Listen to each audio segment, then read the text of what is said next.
सभी श्रोताओं का सिंहासन बत्तीसी में हार्दिक स्वागत, अभिनंदन। आपने देखा 10वीं पुतली तक राजा भोज नहीं बैठ सके विक्रमादित्य के सिंहासन पर।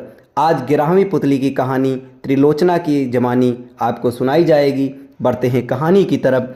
राजा भोज हर दिन तैयार होकर सिंहासन पर बैठने के लिए राज दरबार पहुंचते रहे और हर दिन दिव्य सिंहासन की सुंदर पुतलियां जागृत होकर उन्हें टोकती रहीं। हर पुतली उन्हें राजा विक्रमादित्य के त्याग और शौर्य की अतुलनीय गाथा सुनाकर सिंहासन पर बैठने से रोक देती। अब तक आप 10 पुतलियों द्वारा सुनाई गई कथा पढ़ चुके हैं। आइए आज पढ़ते हैं 11वीं पुतली त्रिलोचना की सुनाई गई कथा। अगले दिन राजा भोज जब दरबार में पहुंचे तो 11वीं पुतली त्रिलोचना जैसे जागृत होने के लिए तैयार ही बैठी थी। त्रिलोचना बोली, हे राजा भोज, आप प्रतिदिन इस सिंहासन पर बैठने के लिए आते हैं और राजा विक्रमादित्य की कथा सुनने के बाद लौट जाते हैं, फिर भी आपने अब तक हिम्मत नहीं हारी। राजा भोज का अभिमान अब कम हो चला था। वे विनम्रतापूर्वक बोले, हे सुंदरी, आप हमें राजा विक्रमादित्य की कौन सी कथा सुनाने वाली हैं? कृपया सुनाएं। हमारे साथ साथ नगर की प्रजा भी अपने पूर्व राजा की वीरता और त्याग से परिचित होना चाहती है। त्रिलोचना ने मुस्कुराकर कथा आरंभ की। हे राजन, राजा विक्रमादित्य बहुत बड़े प्रजापालक थे। उन्हें हमेशा राजा अपनी प्रजा की सुख समृद्धि की ही चिंता सताती रहती थी।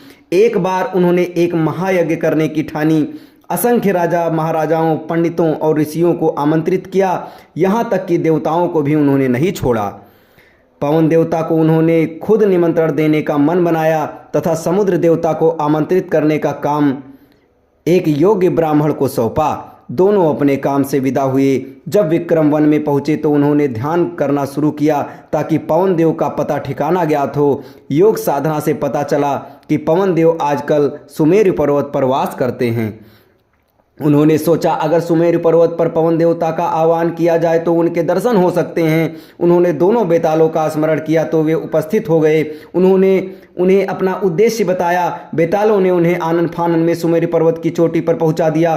चोटी पर इतना तेज हवा थी कि पैर जमीन पर रुकना बहुत मुश्किल था। बड़े बड़े वृक्ष और चट्टानें अपनी जगह से उड़कर दूर चले जा रहे थे, मगर विक्रम तनिक भी विचलित नहीं हुए।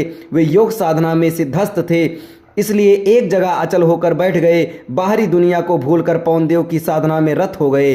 ना कुछ खाना, ना कुछ पीना, सोना और आराम करना भी भूलकर साधना में विलीन रहे। आखिरकार पवन देव ने सुधीली हवा का बहना बिल्कुल थम गया। मंद मंद बहती हुई वायु शरीर की सारी थकान मिटाने लगी। आकाशवाणी हुई, हे